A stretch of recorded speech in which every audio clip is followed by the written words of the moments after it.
कहानी की शुरुआत में हम विक्टर को देखते हैं जो अपने नए प्रोटोटाइप रोबोट A112 पर काम कर रहा था। उसके साथ उसकी पत्नी नादिया और उसकी कलीग कातिया भी है। ये तीनों मिलकर एक बहुत ही ज्यादा समझदार रोबोट बना रहे हैं जो कि हर एक काम को कर सके। मशीन के चालू होते ही उन्होंने रोबोट के चलने का टेस्ट किया। शुरुआत में तो रोबोट बार बार गिर जाता, ठीक से चल नहीं पा रहा था और इसी वजह से वो लोग थोड़ा परेशान हो गए। लेकिन फिर भी विक्टर ने काम जारी रखा। लेकिन जब उसने देखा कि रोबोट अपनी ताकत को कंट्रोल नहीं कर पा रहा, चीजों को तोड़ रहा है, तब वो भी उदास हो गया। उसे हिम्मत देने के लिए नादिया ने कहा कि हम रोबोट के दिमाग की ताकत बढ़ा सकते हैं। अभी टेस्टिंग ही तो हो रही है, इतनी चिंता मत करो। धीरे धीरे वो रोबोट चलना सीख गया। ये प्रोग्रेस देखकर तीनों बहुत खुश हुए। धीरे धीरे ट्रेनिंग के साथ वो रोबोट और बेहतर होता चला गया और इन रिजल्ट से वो सब काफी खुश थे। एक दिन काम करते वक्त नादिया को उसके बेटे मिश्चा का फोन आया। वो बिजी थी इसलिए फोन काट कर उसने लिख दिया कि बेटा अपने पापा से बात करो। साथ ही उसने विक्टर से कहा कि देखो ना मिश्चा को क्या चाहिए।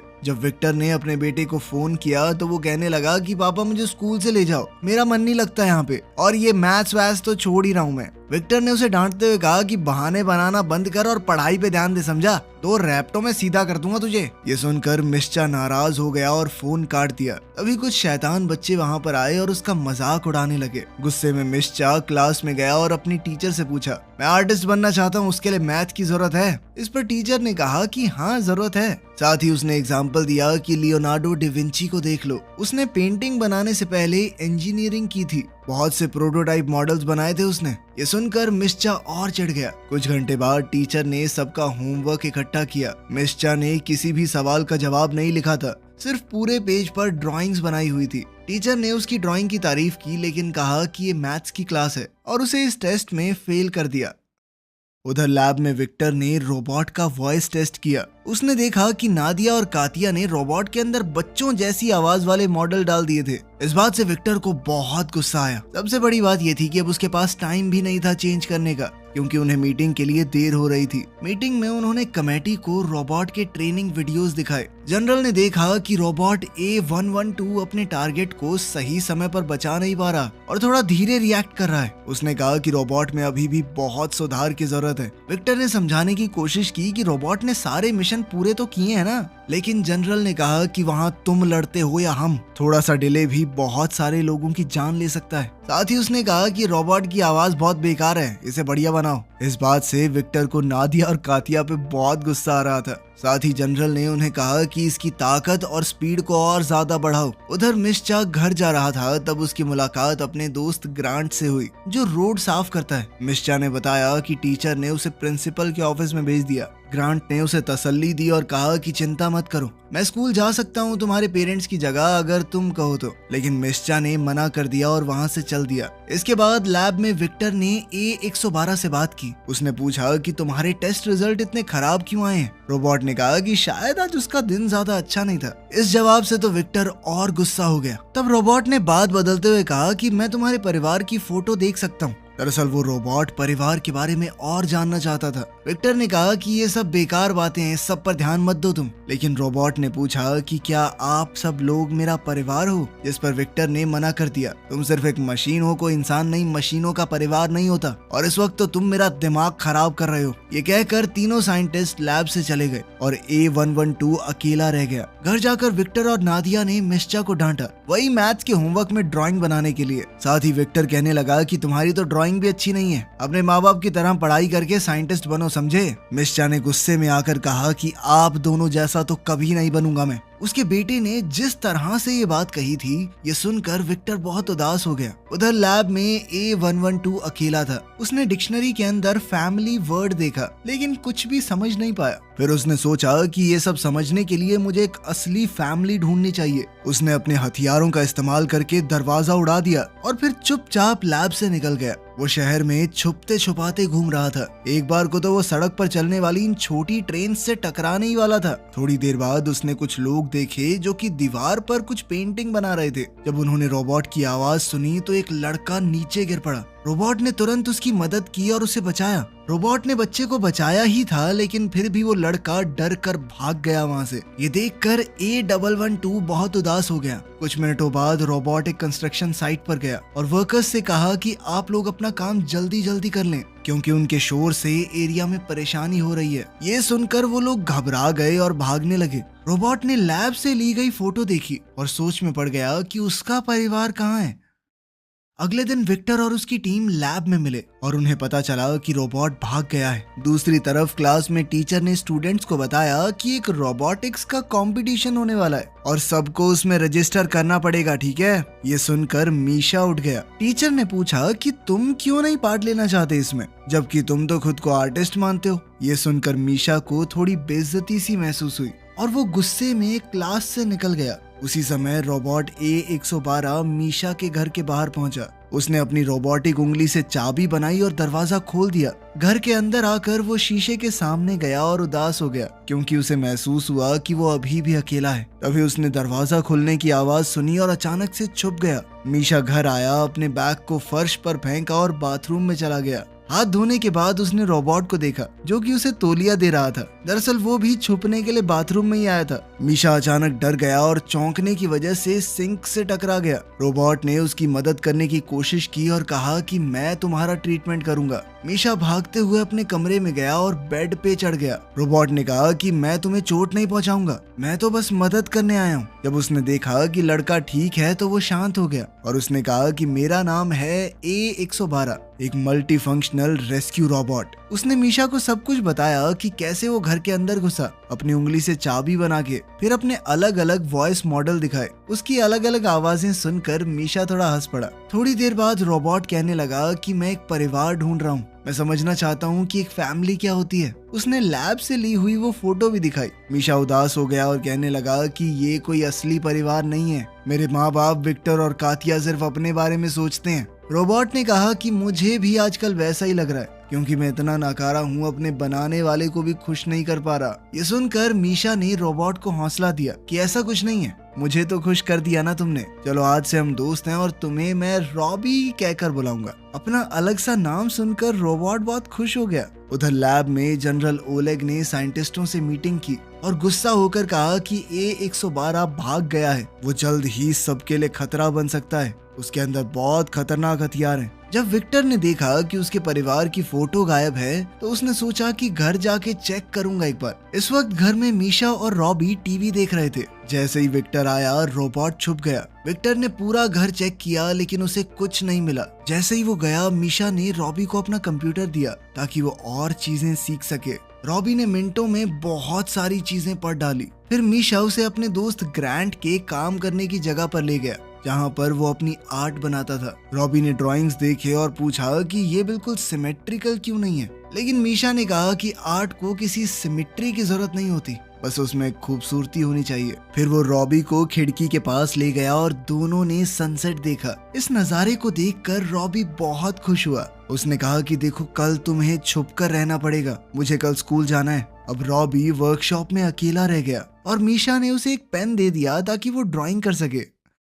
दूसरी तरफ जनरल ओलेग के लोग उसे बता रहे थे कि हम एक बहुत बड़े हिस्से में ढूंढ चुके हैं शहर के, हमें वो रोबोट कहीं नहीं मिला। उसने अपने फौजियों को ऑर्डर दिया कि लैब के आसपास सिक्योरिटी बढ़ा दो और शहर के लोगों को जल्द से जल्द अलर्ट भेजा जाए कि अगर कोई रोबोट दिखे तो रिपोर्ट करना। कुछ घंटे बाद अपने घर पर विक्टर, नादिया और मीशा डिनर कर रहे थे। नादिया ने देखा कि विक्टर काफी उदास है और पूछा कि क्या हुआ। विक्टर ने जवाब दिया कि आज बॉस ने बोला कि लैब शायद बंद होने वाली है, जिस पर मीशा ने पूछा क्यों। तो विक्टर ने बताया कि हमारा एक रोबोट है A112, वो गायब हो गया है। अगर जल्द से जल्द उसे पकड़कर खत्म नहीं किया गया तो सबकी नौकरी चली जाएगी। ये सुनकर मीशा एकदम चुप हो गया। अगले दिन स्कूल में क्लास का एक लड़का एंटोन अपने रिमोट कंट्रोल रोबोट को चलाकर टीचर को परेशान कर रहा था। जब टीचर गुस्सा हुई तो उसने रिमोट मीशा की तरफ फेंक दिया और अब टीचर को लग रहा था कि मीशा ने ऐसा किया है, जिसके बाद उसे बिना किसी सवाल जवाब के क्लास से बाहर निकाल दिया गया।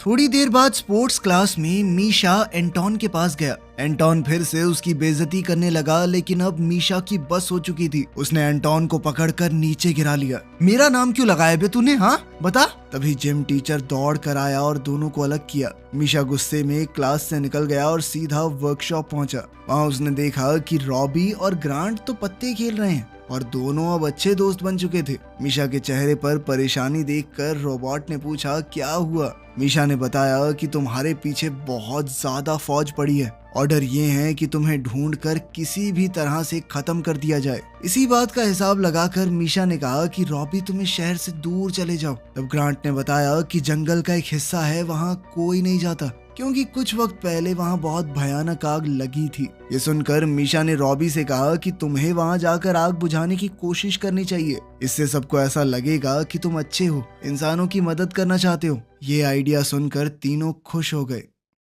तभी कुछ पुलिस वालों ने वर्कशॉप का दरवाजा खटखटाया और कहा कि तुरंत दरवाजा खोलो। ग्रांट ने जानबूझकर थोड़ा समय निकालने के लिए कहा कि मैं अभी थोड़ा बिजी हूँ। जल्दी ही मीशा और रॉबी टेरेस पर भाग गए। बचने के लिए रॉबी ने मीशा को अपनी पीठ पर बैठाया और अपने जेट की मदद से दोनों बिल्डिंग्स के ऊपर से उड़ गया। पुलिस ने हेडक्वार्टर्स को एक रिपोर्ट भेजी कि A112 एक इंसान को अगवा करके लेके गया उनकी आंखों के सामने। हम उसका पीछा कर रहे हैं, जल्द ही सटीक लोकेशन का पता भी लगा लेंगे। इस सब के दौरान मीशा का फोन नीचे गिर गया। जब उन्होंने देखा कि पुलिस उन्हें घेरने वाली है तो रॉबी ने एक बड़ी जंप लगाई और वो दोनों पुलिस से बचकर निकल गए। न्यूज में A112 के भागने की खबर आ गई। ग्रांट का इंटरव्यू लिया गया और जर्नलिस्ट को ऐसा लग रहा था कि वो रोबोट का एक कैदी था, जैसे पुलिस ने उस रोबोट के चंगुल से छुड़ाया है। इसीलिए पुलिस वालों ने भी उसे गिरफ्तार नहीं किया। दूसरी ओर रॉबी और मीशा एक कंस्ट्रक्शन बिल्डिंग के बीच में बातचीत कर रहे हैं। मीशा ने कहा कि मुझे बहुत गुस्सा आ रहा है,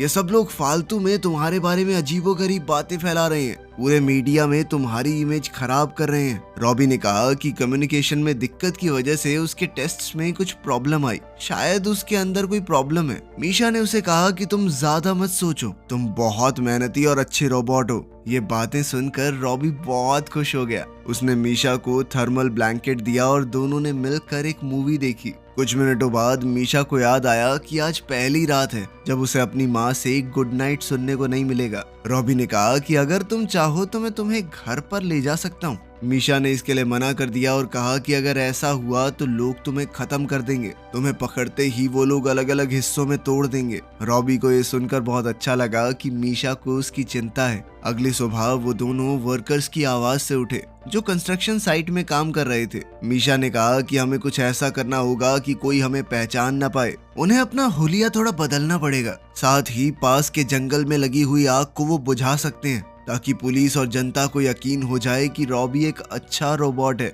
इस तरह से उसकी इमेज थोड़ी बदल जाएगी, फिर शायद उसे मारा न जाए।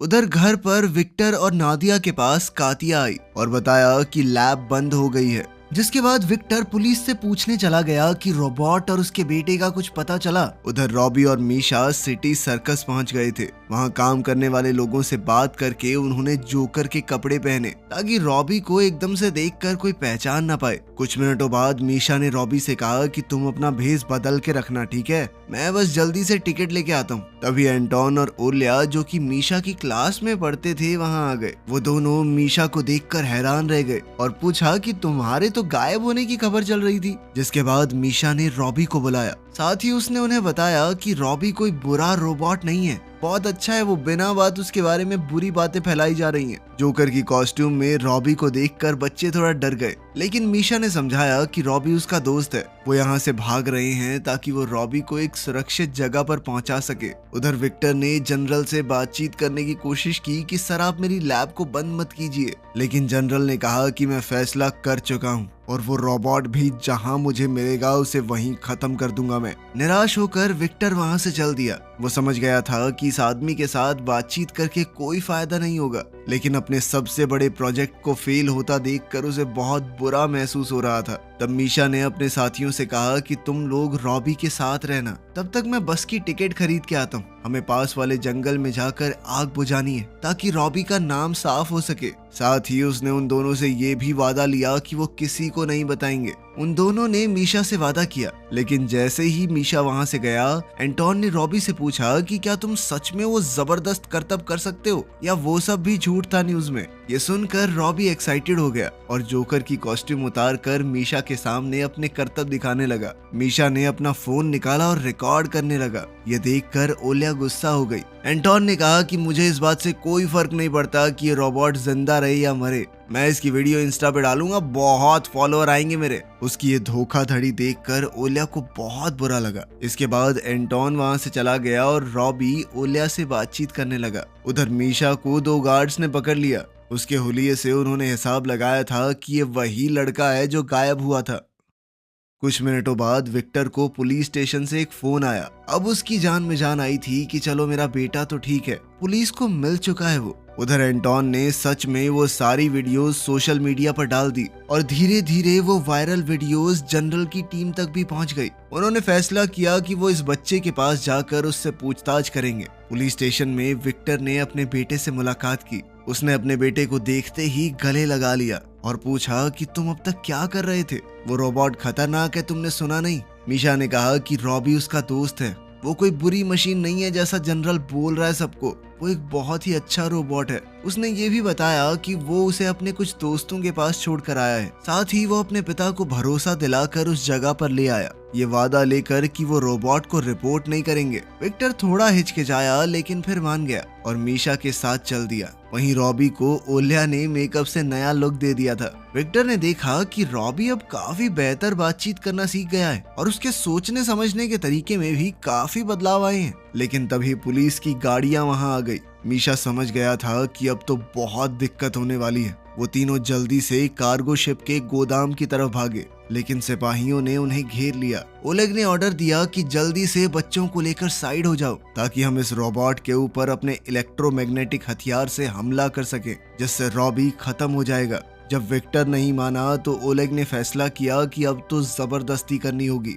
सिपाही धीरे धीरे आगे बढ़ने लगे। तभी क्रेन से एक कंटेनर की तार टूट गई। वो कंटेनर जनरल के बहुत पास गिरने वाला था। जनरल उसे मारना चाहता था, लेकिन फिर भी रॉबी ने बिना सोचे कंटेनर पकड़ लिया ताकि किसी और को चोट ना लगे। कुछ देर बाद कंटेनर के वजन से रॉबी का शरीर टूटना शुरू हो गया। उसका हार्डवेयर इतने वजन को नहीं उठा सकता था। उसने सभी लोगों को वहां से थोड़ा दूर जाने को कहा। मीशा बहुत दुखी होकर अपने दोस्त के लिए चिल्लाया। कुछ देर बाद कंटेनर रॉबी के ऊपर गिर ही गया और वो पूरी तरह से चकनाचूर हो गया। ये सब देखकर ओलेग हैरान रह गया कि मैं इस रोबोट को मारना चाहता था, लेकिन फिर भी इसने मुझे बचाया। थोड़ी देर बाद उस कंटेनर को हटाया गया रॉबी के ऊपर से। मीशा उदास होकर रॉबी को अलविदा कहने लगा। विक्टर ने अपने बेटे को शांत करने की कोशिश की, पर तभी मीशा ने सुना कि रॉबी रीएक्टिवेट हो रहा था। सब खुश हो गए कि रॉबी कुछ हद तक अभी भी ठीक है। उन सब ने रॉबी की मदद की और वहां से चले गए। कुछ वक्त बाद मीशा ने अपने इस एडवेंचर की ड्राइंग्स रॉबी और ओलिया को दिखाई। सबको ही वो बहुत पसंद आई। आखिरकार सब लोग डिनर के लिए इकट्ठा हो गए और रॉबी ने नादिया का फोन मांगा ताकि वो भी अपने इस परिवार के साथ फोटो ले सके। वीडियो पसंद आई तो लाइक कर देना, चैनल को सब्सक्राइब कर लेना। मिलते हैं अगली वीडियो में।